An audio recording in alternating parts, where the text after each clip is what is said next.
হাসির রাজা, জ্ঞানের রাজা, রসিক রাজা।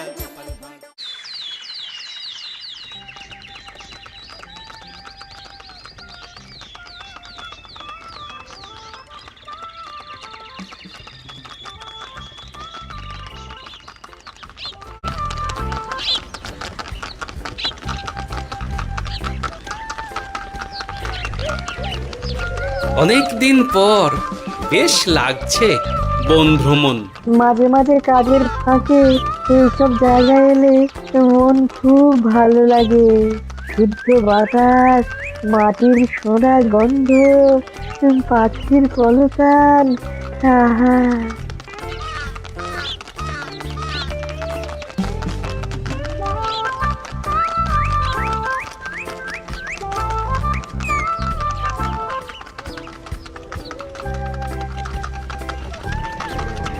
মহারাজের রথ থামছে।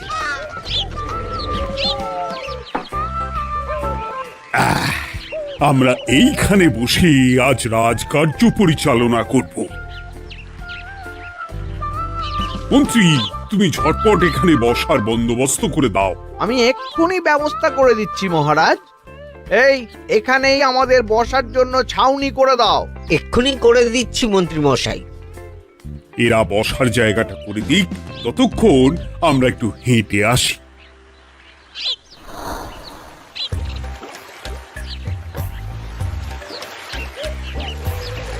সকালবেলা হাঁটা শরীরের পক্ষে খুব ভালো মহারাজ।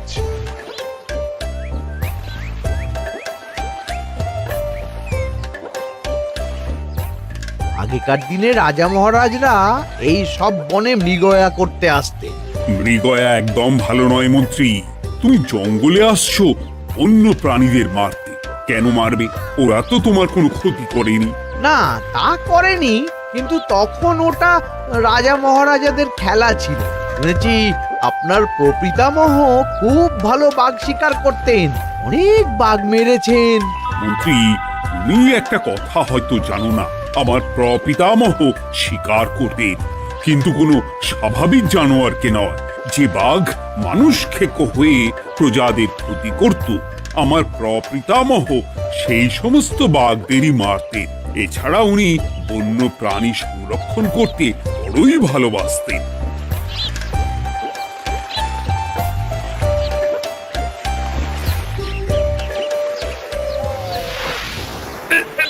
উফ, এটা আবার কি? এটা আবার কোথা থেকে উড়ে এলো? কোথাও তো ঝড় হাওয়া কিছুই নেই।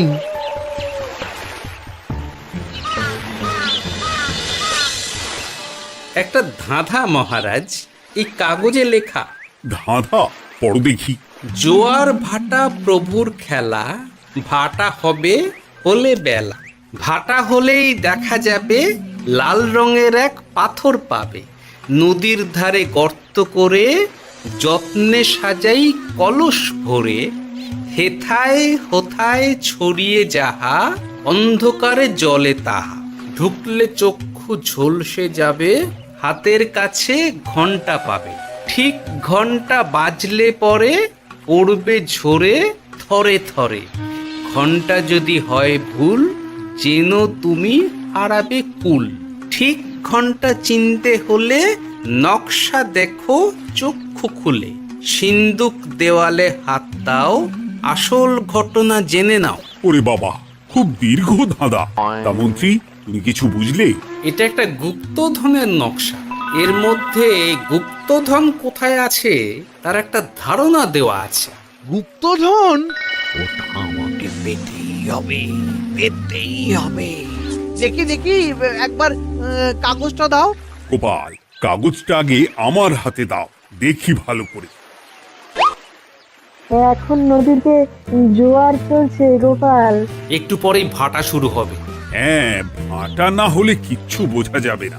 এখানে স্পষ্ট লেখা আছে, ভাটা হলেই দেখা যাবে লাল রঙের এক পাথর পাবে। তার মানে আমাদের ভাটা হওয়া পর্যন্ত অপেক্ষা করতে হবে। না, সময় নষ্ট না করে ধাঁধাটার সমাধান করতে শুরু করি। ভাটা হলে একটা লাল রঙের পাথর দেখা যাবে। এই পর্যন্ত পরিষ্কার আছে, বুঝতে হবে ওর পর থেকে।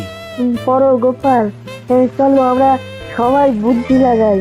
নদীর ধারে গর্ত করে যত্নে সাজাই কলস ভরে।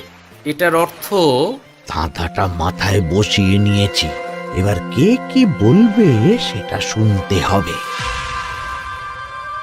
চলো গোপাল, আমরা ধাঁধা যেমন যেমন বলেছি তেমন তেমন ভাবেই চলি। চলুন মহারাজ, এখন আমাদের দেখতে হবে লাল পাথর। কোথায় আছে লাল পাথর? চলো চলো সবাই, চোখ কান খুলে আমরা নদীর পাড় ধরে হাঁটি। আমি একটু তফাতে হাঁটি।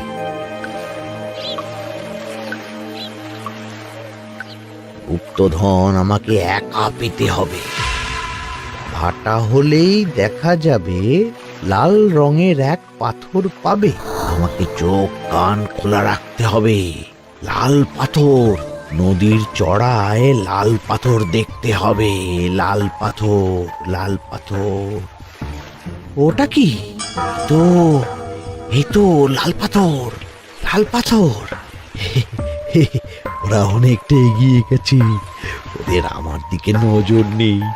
এই সুযোগ, এই সুযোগ, একা একা গুপ্তধন নিয়ে পালাবো।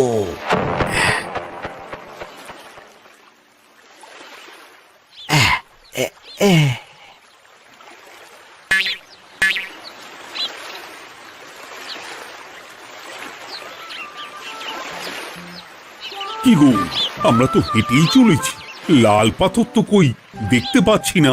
আরেকটু হাঁটতে হবে মহারাজ, গুপ্তধন বলে কথা, ওকে আর সহজে ধরা দেয়? সেটা অবশ্য সঠিক কথা। আচ্ছা, আমরা সবাই তো আসছি হেঁটে হেঁটে, মন্ত্রী মশাই গেলেন কোথায়? ও কি যে ঘটে! সত্যি তো, মন্ত্রী কোথায়? ও সেনাপতি, মন্ত্রীকে দেখেছো? কই, না তো মহারাজ। তাহলে কোথায় গেলেন মন্ত্রী মশাই? এই জঙ্গলে বাঘ ভাল্লুক আছে, শেষে কিনা বাঘে নিল। হায় হায় হায়, মন্ত্রী গিন্নির কাছে আমি কি মুখ দেখাবো? হুম, বাঘ ভাল্লুকের পেটে যাবার লোক তো মন্ত্রী মশাই নন। ও গোপাল, কি ভাবছো? কিছু তো একটা বলো। এখন আমাদের মন্ত্রী মশাইকেই খুঁজতে হবে। তবে মন্ত্রী মশাই বাঘ ভাল্লুকের পেটে যায়নি। তুমি নিশ্চিত হচ্ছ কি করে? অত পেঁচালো মানুষকে বাঘ ভাল্লুক গন্ধ শুকেই ছেড়ে দেবে, হজম করতে পারবে না। না না না, এখন রসিকতা করার সময় নয়, আমাদের মন্ত্রীকে খুঁজে বার করতেই হবে। কোথায় গেল মন্ত্রী? চলো চলো, গুপ্তধন মাথায় থাক, চলো মন্ত্রীকে খুঁজি। আহ, মন্ত্রী কোথায় গেল কে জানে। একবার পুরো ধাঁধাটা ঝালিয়ে নি। ভাটা হলেই দেখা যাবে লাল রঙের এক পাথর পাবে। ভাটা হয়েছে, লাল রঙের পাথরের মাথায় চাপ দিয়ে গুহার মুখও খুলেছি।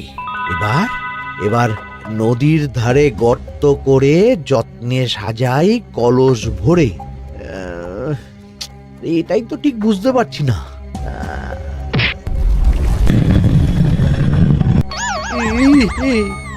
এই রে, এবার কি হবে?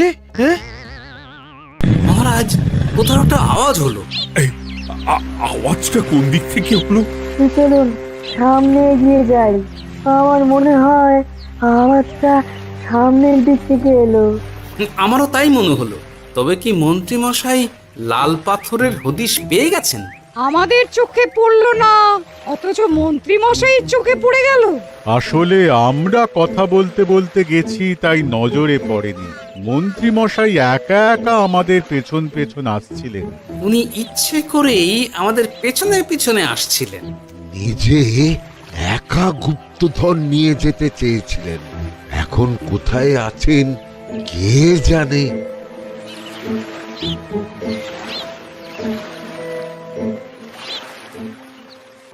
এই অন্ধকারে কিছু দেখতে পাচ্ছি না তো। ধাঁধাতে কি ছিল? হ্যাঁ, কি ছিল? হেথায় হোথায় ছড়িয়ে যাহা, অন্ধকারে জলে তাহা, ঢুকলে চক্ষু ঝলসে যাবে, হাতের কাছে ঘন্টা পাবে। পেয়েছি পেয়েছি ঘন্টা ঘন্টা ঘন্টাটা পেতে হবে ঘন্টাটা ঘন্টাটা ঘন্টা ভাটা হলেই দেখা যাবে লাল রঙের এক পাথর পাবে। নদীর ধারে গর্ত করে যত্নে সাজাই কলস ভরে, হেথায় হোথায় ছড়িয়ে যাহা, অন্ধকারে জলে তাহা। ঢুকলে চক্ষু ঝলসে যাবে, হাতের কাছে ঘন্টা পাবে। ঠিক ঘন্টা বাজলে পরে পড়বে ঝরে থরে থরে। ঘন্টা যদি হয় ভুল, যেন তুমি হারাবে কুল। ঠিক ঘন্টা চিনতে হলে নকশা দেখো চক্ষু খুলে। সিন্দুক দেওয়ালে হাত দাও, আসল ঘটনা জেনে নাও। এবারে ভালো করে ঠান্ডা মাথায় ভাবতে হবে। ভাটা হলেই দেখা যাবে লাল রঙের এক পাথর পাবে। সেই লাল পাথরটাই তো খুঁজে পাওয়া যাচ্ছে না, অথচ মন্ত্রী মশাই খুঁজে পেলেন। আওয়াজটা কোথা থেকে আসছিল? এই কাছে পিঠে এই কোথা থেকে আওয়াজটা আসছিল।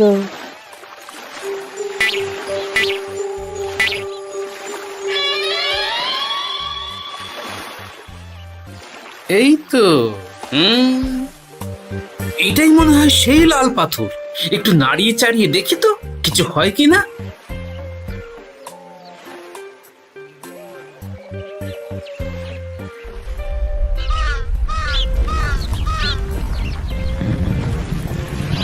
এই তো কাজ হয়েছে। এই তো সুড়ঙ্গ। আপনারা নিচে নামুন। আপনারা কি দেখছেন সেটা বলবেন মহারাজ। সবাই যদি নেমে যাই, যদি কোনো কারণে সুড়ঙ্গের মুখ বন্ধ হয়ে যায়, তাহলে আর আমরা বাইরে বেরোতে পারবো না মহারাজ। গোপাল ঠিকই বলেছে, আমরা দুজন বাইরে থাকি। মহারাজ, আর একটা কথা, কোনো ঘন্টায় হাত দেবেন না, মনে আছে তো? ঘন্টা যদি হয় ভুল, যেন তুমি হারাবে কুল। ওরে বাবা, এই বয়সে আর কুল হারাতে চাই না। ঠিক আছে, তোমার কথাই অক্ষরে অক্ষরে পালন করব। দেখি এই সুড়ঙ্গে মন্ত্রী মশাইকে দেখতে পাই কিনা। চলুন মহারাজ, সুড়ঙ্গে নামি। সবাই সাবধানে নামো।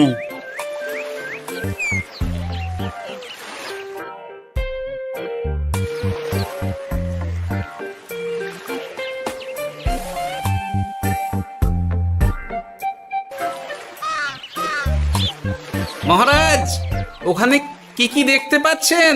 ওখানে কি মন্ত্রী মশাই আছেন? না গোপাল, মন্ত্রীকে এখনো দেখতে পাইনি। শুধু আমি এখানে অজস্র পাথর দেখতে পাচ্ছি। পাথরে পাথরে ছয়লা, ছোট বড় অজস্র। পাথরগুলো বড় অদ্ভুত, কিরকম কিরকম মানুষ মানুষ গড়ন। লম্বা বেঁটে হরেক রকম। মানুষ মানুষ গড়ন, সেটা কি রকম? আর কিছু? কোনো কলসি কি দেখতে পাচ্ছেন? কলসি তো দেখতে পাচ্ছি না।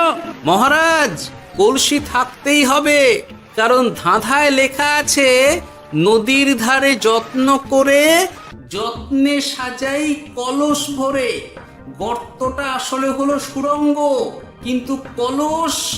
মহারাজ, মহারাজ, এইদিকে এইদিকে একটা কলসের মতো কি যেন আছে।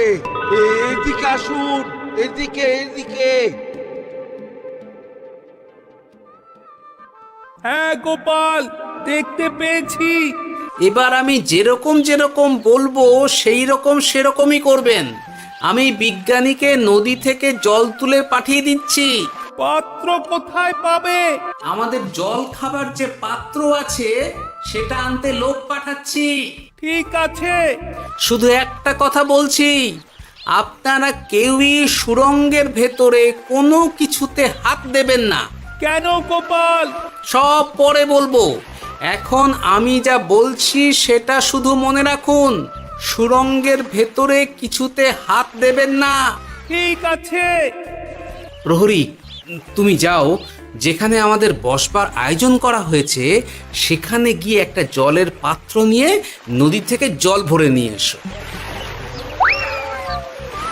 গোপাল, মন্ত্রী মশাই কোথায় গায়েব হয়ে গেলেন? কোথাও গায়েব হয়ে যাননি বিজ্ঞানী, কোথাও গায়েব হয়ে যাননি উনি। উনি ওই সুড়ঙ্গের ভেতরেই আছেন। কিন্তু কেউ তো ওনাকে দেখতে পাননি। সম্ভবত পাথর হয়ে আছে। এখন কিভাবে পাথর হয়েছেন সেটা তো আমি বলতে পারবো না। সবটাই স্বপ্নের মতো লাগছে। ঠিক যেন স্বপ্নের মতো লাগছে। এই জীবনে সুড়ঙ্গ দর্শনও হয়ে গেল। আমাদের পাতাল প্রবেশ।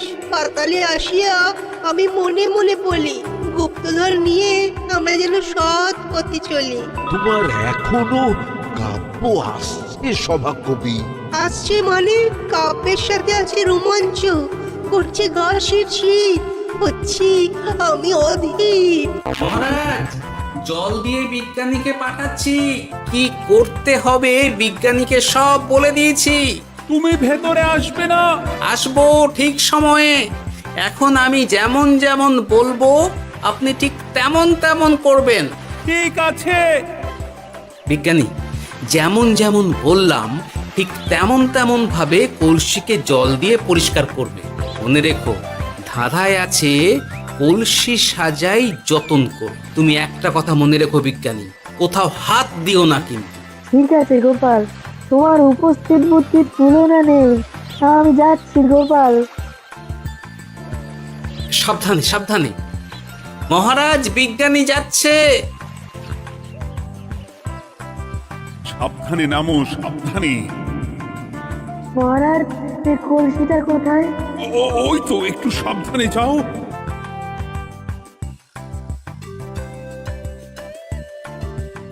বিজ্ঞানী, কলসির দেখা পেয়েছো? পেয়েছি পেয়েছি পেয়েছি। এবারে কলসিটাকে ভালো করে জল দিয়ে ধুয়ে দাও। কলসির আলোয় সুড়ঙ্গ আলোকিত গোপাল। এরপর কি? ভালো করে দেখুন মহারাজ, কোথাও ঘন্টা দেখতে পাচ্ছেন কিনা।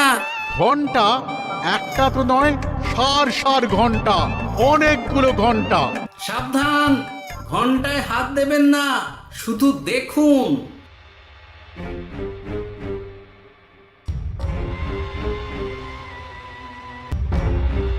মহারাজ, আমরা গুপ্তধনের খুব কাছে চলে এসেছি। তাই নাকি? কি মজা, কি মজা!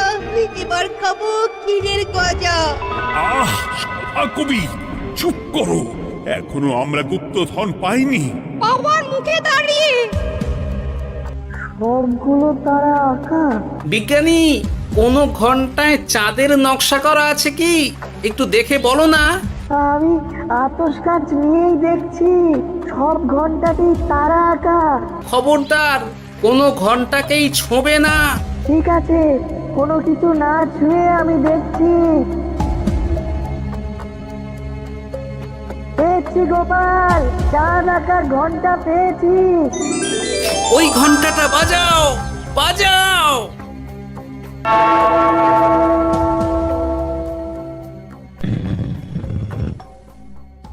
গুপ্তধন পেয়েছেন মহারাজ? বাঁচাও, বাঁচাও, বাঁচাও।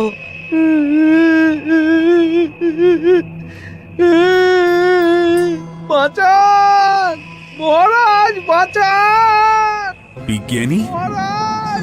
মন্ত্রীর গলা পাচ্ছ না?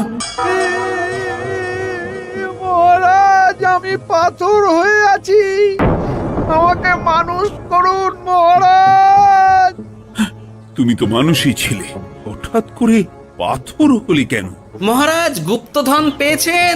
পেয়েছি, তার সাথে মন্ত্রীকেও পেয়েছি।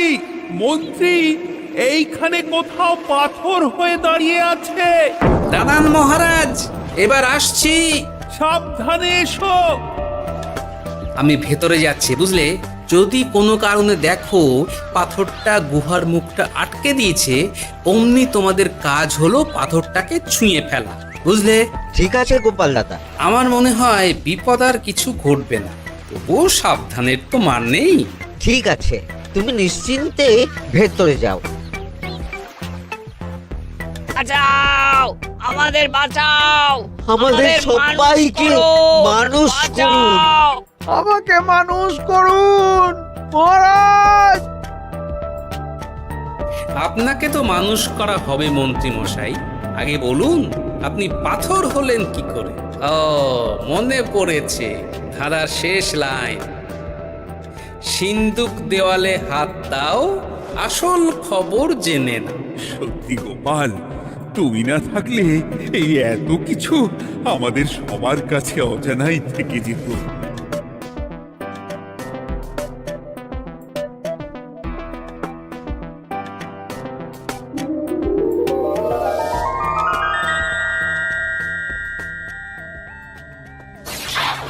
ধন্যবাদ আমাকে মুক্ত করার জন্য।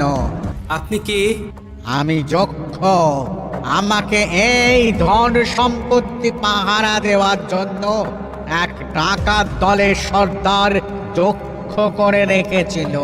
আমি 100 বছর ধরে এইখানে যক্ষ হয়ে আছি।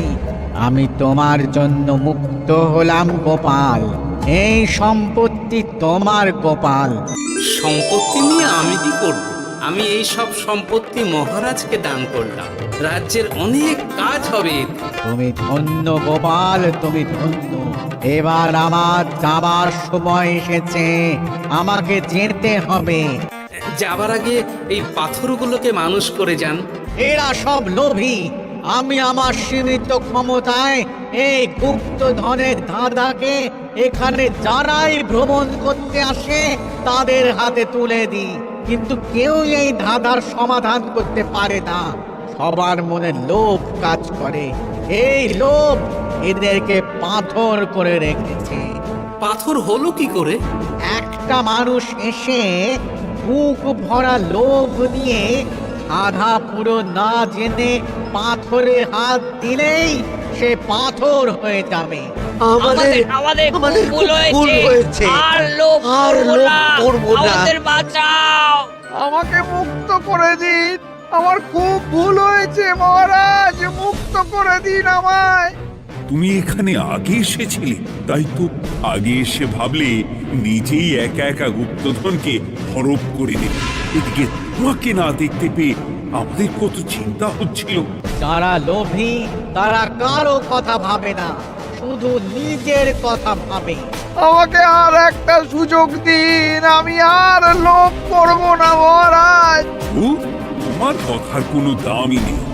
না মহারাজ, আমাকে আর একটা সুযোগ দিয়ে দেখুন, আমি আর লোভ করব না। আমাকে মানুষ করুন মহারাজ। আমাদের সবাইকে মানুষ করুন, দয়া করে মানুষ করুন। যক্ষরাজ, এদের আপনি ক্ষমা করে দিন। ঠিক আছে, তোমাদের আবার মানুষ করে দিচ্ছি।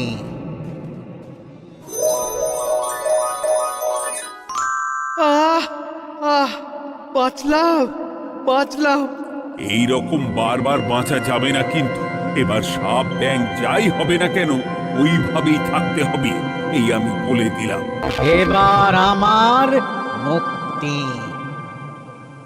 মুক্তি নেবার আগে আরেকটা প্রশ্ন, যে ডাকাত সর্দার তার সম্পত্তিকে রাখার জন্য আপনাকে যক্ষ বানিয়েছিল, এ সম্পত্তি তো তাদের, আমরা তো নিতে পারি না। লোভ বড় খারাপ গোপাল। অতিরিক্ত লোভ মানুষকে পশু করে দেয়। ওই ডাকাত দল এই সম্পত্তির জন্য সবাই কাটাকাটি করে মরে গেছে, কেউ আর বেঁচে নেই। সুতরাং এই সম্পত্তিতে তোমার অধিকার আছে। এই সম্পত্তি তুমি গ্রহণ করো। নিলাম আমি, কিন্তু এই সম্পত্তি মহারাজকে আমি দান করলাম।